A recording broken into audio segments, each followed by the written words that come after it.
জেলা বিএনপির সাধারণ সম্পাদক অ্যাডভোকেট ফরহাদ ইকবাল ভাই, কেন্দ্রীয় বিএনপির প্রচার সম্পাদক সুলতান সালাউদ্দিন টুকু ভাই, তাদের ভাবমূর্তি, নেতৃবৃন্দের ভাবমূর্তি ক্ষুণ্ণ করে একটি ছেলে অকথ্য ভাষায় গালিগালাজ করতেছে। একটা ফেসবুক লাইভ দেখতে পাই, বিএনপির ঊর্ধ্বতন কর্তৃপক্ষ মোবাইলে অকাত্য ভাষায় গালিগালাজ পারছে। আমি পোড়াবাড়ি ইউনিয়ন বিএনপির সাধারণ সম্পাদক আব্দুল বারেক। আমি তো এই বিষয়ে জানি, আমার কাছে কেউ অভিযোগও করে নাই। পরে আমি বাজারে আসা শুনি যে এই ঘটনা হয়েছে, তখন আমি ওই আমার সিনিয়র সভাপতি লিটন বাইরে নেয়া, ওই যে সিনিয়র যুগ্ম সম্পাদক তোবাজ্জল বাইরে নেয়া, এমনি আপনার 4-5 জন ওই আক্তার ভাইকেও যায়, ওই ওয়ার্ডের সভাপতি তেড়ে কাছে যায় খাজানা। দেখলাম ভাই নিয়ে ঘটনা কী হচ্ছে, আমরা তো জানি না বিষয়টা কী। তখন তারা বললো যে আমরাও ভাই জানি না, এটা যারা করছে আওয়ামী লীগের লোকে করছে। আমি বললাম আপনারা জানেন নাই না, আপনার ওয়ার্ডে আপনারা আছেন, কয় ব্যাপার আমরা ভাই জানি না, কয় আওয়ামী লীগের লোকে জানে, আওয়ামী লীগের লোকেরা জানে। পরে আমরা আইসা ওই স্যারের জিগাইলাম যে তুই যে মাড়ি কাটছ মানে কী উদ্দেশ্যটা কী তোর? তখনও আমার বললো যে আমার ক্ষেতের মাড়ি কাটে আমি ওই জানি স্টিম করুন, সামান্য 1 ফুট বা আধা ফুট করে আমি মাড়ি কাটতেছি, এর বেশি আমি কাটুম না।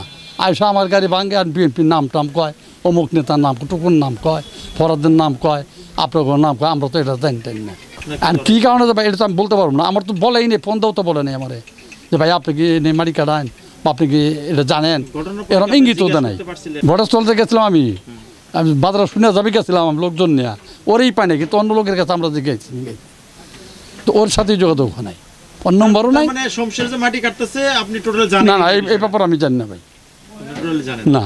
কিন্তু আমি বাজার শুনছি যে ওর ক্ষেত্রে মাড়িও কাটতেছে, এটা শুনছি। আমি মোহাম্মদ আমিনুর রহমান লিটন, সহসভাপতি টাঙ্গাইল সদর থানা বিএনপি। মাটি কাটার বিষয়ে যে আলোচনা জানতে পারলাম, এই বিষয়টা নিয়ে কেউ আমার সাথে যোগাযোগ করে নাই কিংবা কারোর সাথে কথাও হয় নাই। তা এর মধ্যে জানলাম সকালবেলায় যে ওই খারজানা, পোড়াবাড়ি টু খারজানা রোডের পথের মধ্যে ওইখানে মাটি কাটার বিষয়টা নিয়ে নাকি একটু বাকবিতণ্ডা হয়েছে। এই বিষয়টা জানার পরে আমি সংবাদে আসলাম এবং খারজানায় যারা আছে তাদের সাথে যোগাযোগ করলাম। ওইখানে ওই খারজানা ওয়ার্ড বিএনপির সেক্রেটারি আছে, এবং আরও নেতৃবৃন্দ যারা আছে তাদের সাথে কথাবার্তা বললাম। তো তারা বললো যে না, আমরা তো এই বিষয়ে জানি না, আমাদের সাথে তো কেউ যোগাযোগ করে নাই। তাহলে এইটা কে করলো? তাহলে ওইদিকে যাদের জমি জমা কিংবা যারা চলাচল করে এরা তো সবাই এক ঘটনার লোক। এটা হলো আওয়ামী লীগের একটা কোরাম আছে ওইখানে, ওই কোরামটা হয়তো বিএনপির ভাবমূর্তি ক্ষুণ্ণ করার জন্য এরা উইঠা উইরা লাগতে পারে।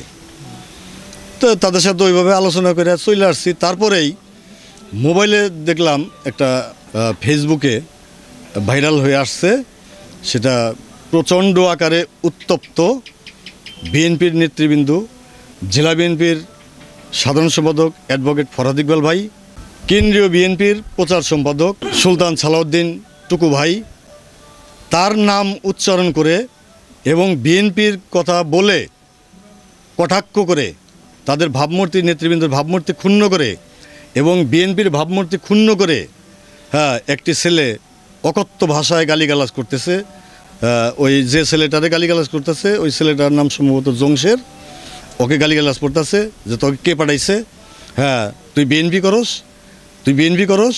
পরে ও অস্বীকার করছে যে না, আমি বিএনপি করি কিংবা করি না এইটা তো বিষয় না, আমার পৈতৃক সম্পত্তি, আমার সম্পত্তি আমি সংস্কার করার জন্য আসছি, এখানে তো আমার দলের কোনো বিষয় না, আমি ওই আওয়ামী লীগ বিএনপি এগুলার জন্য তো এখানে আসি নাই, আমি আসছি আমার সম্পত্তি সংস্কার করার জন্য, আমি চাষাবাদ করব, সেটা রক্ষণাবেক্ষণের জন্য আমি আসছি।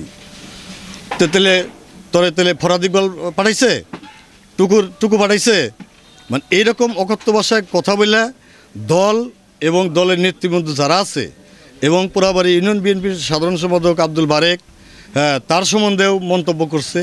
এগুলা কইরে দলের যে ভাবমূর্তি ক্ষুণ্ণ করছে, এটা মানহানির শামিল।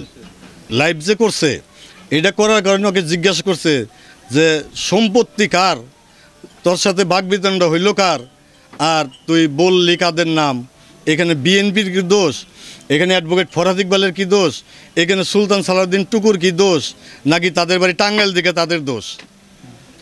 কি কারণে তাদের নাম বইলে এবং বিএনপির নাম উচ্চারণ করে এই দল এবং দলের নেতাকর্মীর ভাবমূর্তি ক্ষুণ্ণ করলি কেন? এই কথা জিজ্ঞেস করাতে ও উত্তেজিত হয়ে গেছে।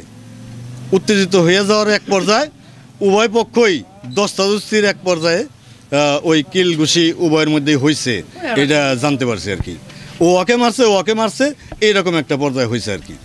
আমি মীর দিলওয়ার হোসেন, প্যানেল চেয়ারম্যান 6 নং পোড়াবাড়ি ইউনিয়ন পরিষদ। পোড়াবাড়ি ইউনিয়নে যারা মাড়ি কাটার সাথে সম্পৃক্ত, একমাত্র আমি একটা ব্যক্তি সবসময় আমি মাড়ি কাটার বিরুদ্ধে থাকি। কখনোই আমি মাড়ি কাটার বা টাফিগাড়ি চলুক পোড়াবাড়ি ইউনিয়নে এটা আমি প্রশ্রয় দেই না।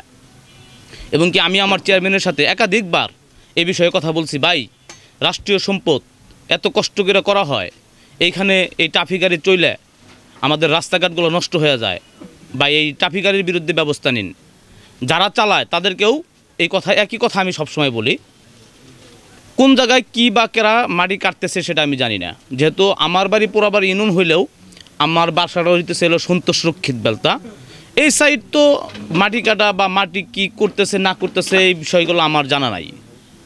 যাই হোক, আমি পরবর্তীতে একটা ফেসবুক লাইভ দেখতে পাই, ওইখানে বিএনপির ঊর্ধ্বতন কর্তৃপক্ষ বা সিনিয়র নেতৃবৃন্দ যারা আছে আমাদের, তাদের নিয়ে এবং কি আমাদের ইউনিয়ন বিএনপির নেতৃবৃন্দর নামে মোবাইলে অকাত্য ভাষায় গালিগালাজ পারছে। এটা আমি দেখছি, এটা আমার স্বাভাবিক সেন্স, আমার বিবেককে আমি প্রশ্ন করছি যে লাইভটা করছে মাড়ি কাটা বন্ধ করুক, সেটা আমিও পক্ষে, মাড়ি কাটার পক্ষে আমি না। মাড়ি কাটা যারা বন্ধ করছে তাদেরকে আমি সাধুবাদ জানাই যে মাড়ি কাটা বন্ধ করছে। তার মানে এই না যে একটা লাইভে আইসা অকাত্য ভাষায় গালিগালাজ পারবে, সিনিয়র নেতৃবৃন্দর নাম নিয়ে এখানে করবে। আসলে সিনিয়র নেতৃবৃন্দ তো আর মাড়ি কাটার সাথে সম্পৃক্ত না, তাদের কেন জড়ানো হচ্ছে। পরবর্তীতে লিটন ভাই আসছে, আমিও আসছি। আইসা নিয়ে দেখি যে ওষুধের দোকানে বৈশা রয়েছে। পরে আমি বললাম কি হয়েছে, কে মারছে? বললো যে অমুকে অমুকে ছিল। আমি বললাম যে এটা তো অন্যায় করছে, আর সবচেয়ে বড় অন্যায় করছো তুমি, যে লাইভটা করছে, যে তুমি লাইভ করলা মাড়ি কাটা বন্ধ করছো, সেটার পক্ষে আমি।